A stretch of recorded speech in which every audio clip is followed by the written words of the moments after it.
Alors, effectivement, poursuivons ce maillage ensemble. Je me pose quelques questions sur les archives de la muséologie.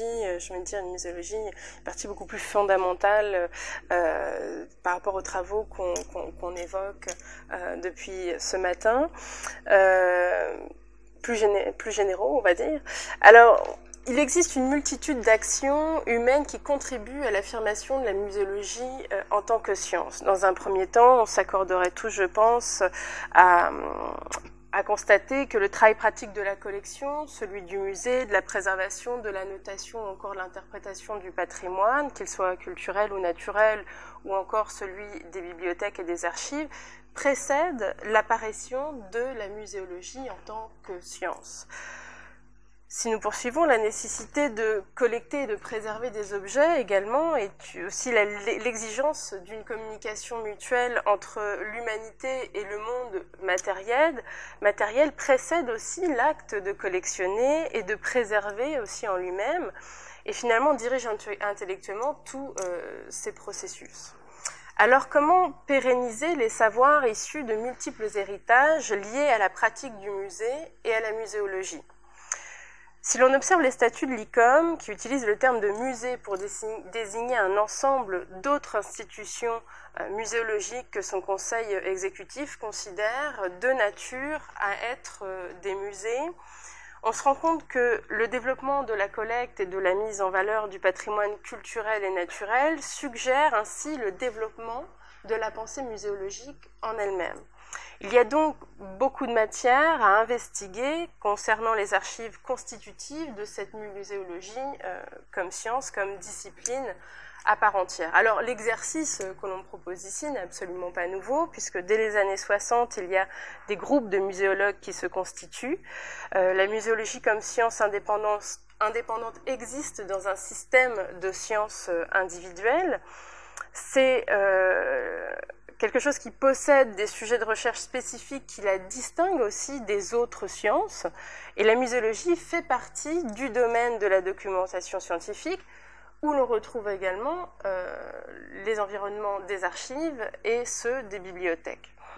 Alors, à titre d'exemple, en 1965, la 7e Assemblée générale de l'ICOM à New York prône une muséologie théorique développée par les universités et favorise aussi le développement de cours spéciaux organisés pour la formation des personnels des musées. Donc, c'est absolument pas nouveau. Alors, ces travaux sur les archives de la muséologie, ils se diversifient. Ils se diversifient et peuvent être ancrés de différentes manières dans le monde qui nous entoure, dans notre quotidien en tant que professionnel de musée, que l'on soit au sein du musée même ou à l'université, à étudier donc la muséologie et le musée en dehors de ces environnements. Ils peuvent se situer, on en a parlé à l'instant, au niveau de l'individu en lui-même. Donc, rappelons ici en 1989 la fameuse parution de l'ouvrage La muséologie selon Georges-Henri Rivière, cours de muséologie, texte et témoignages 1928-1985. C'est un exemple de travaux sur les archives de la muséologie par rapport à un individu. En 2016 est paru également un ouvrage sur les archives de Roland Harpin de 1983 à 2003, Un nouveau musée pour un nouveau monde. Des travaux individuels, mais aussi parfois de groupes. En l'an 2000, on pourrait prendre l'exemple du groupe conseil, toujours dirigé par Roland Harpin à la direction du Musée de la Civilisation, un groupe conseil qui travaille sur la politique du patrimoine du Québec.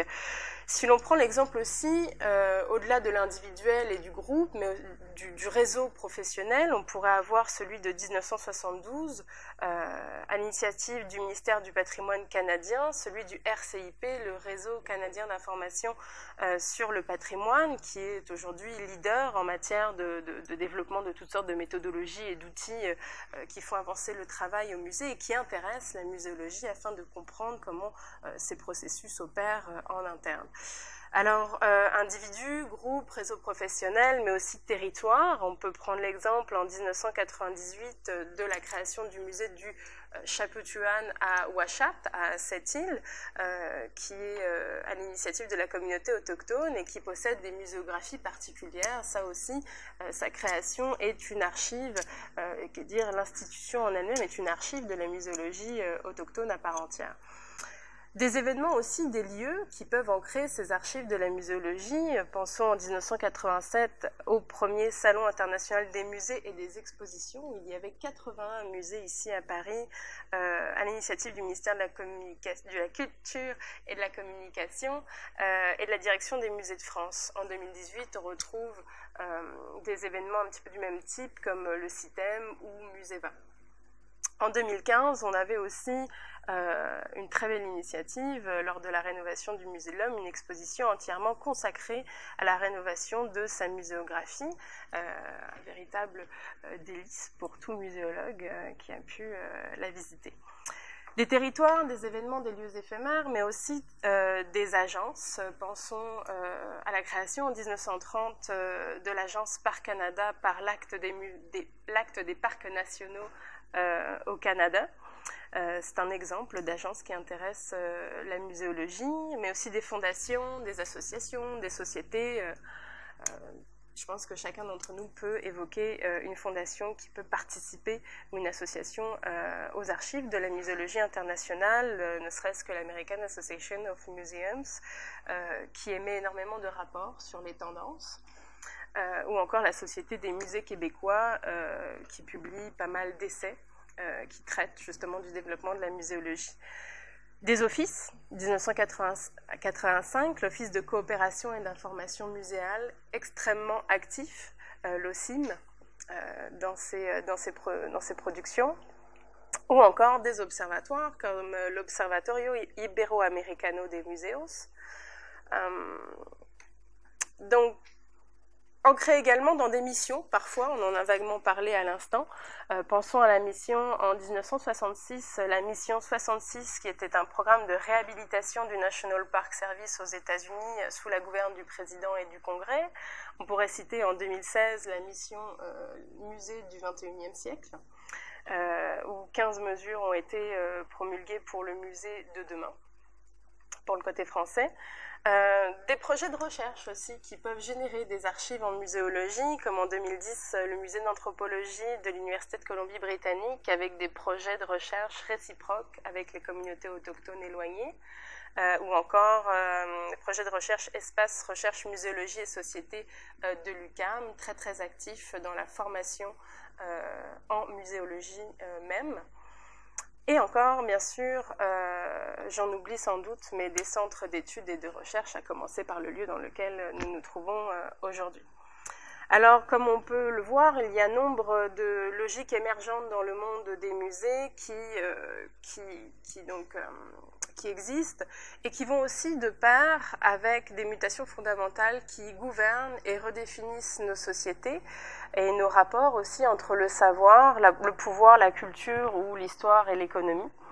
Et je salue ici l'association intelligente entre l'ICOFOM, le Conseil international pour la muséologie, et le Centre de recherche sur le développement des expositions et des musées pour la création d'un observatoire, un observatoire international des musées qui vise donc, qui est une institution spécialisée dans les études muséales dans un contexte global. Cet observatoire international des musées, il traite aussi de leur évolution passée et future. Il a un rôle dans la vie sociale, économique et culturelle. Il étudie le rôle dans la vie sociale, économique et culturelle que possède le musée au sein de nos sociétés. C'est aussi une nouvelle autorité essentielle à la communauté muséale. Je pense qu'on pourra en parler juste après cette communication, savoir comment on peut utiliser aussi un outil tel qu'un observatoire international des musées pour la communauté dans son ensemble.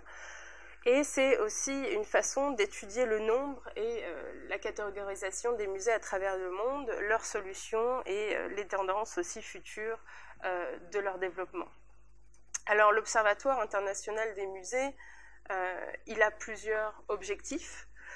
la construction d'une base de données selon des normes reconnues par la communauté muséale mondiale, une collecte de données, nous sommes tous dans une collecte de données, chacun dans nos parties, et puis aussi d'une manière un peu plus générale pour l'affirmation de cette disciplinarisation de la muséologie. Donc une collecte de données afférentes au musée par rapport aux collections, à l'utilisation aussi, aux utilisations du musée, le nombre de visiteurs, l'inventaire de collections, les inventaires des collections, les publications, les actions de médiation, etc. Mais aussi des données afférentes à ces personnels et ces programmes de formation qui y sont proposés. Une documentation en ligne auquel pourrait se référer l'ensemble de la communauté internationale, à savoir des livres, des articles, des dossiers et autres ressources. Une publication aussi, des publications récurrentes autour du champ muséal et de la muséologie, à savoir des statistiques, des analyses de performance, des nouvelles tendances globales, des livres blancs sur l'évolution des musées. Bref, un observatoire international des musées qui permettrait peut-être de dresser tous ensemble, à travers le monde, une cartographie, comme on en a parlé plusieurs fois, des archives internationales de la muséologie cette fois. Je vous remercie de votre attention.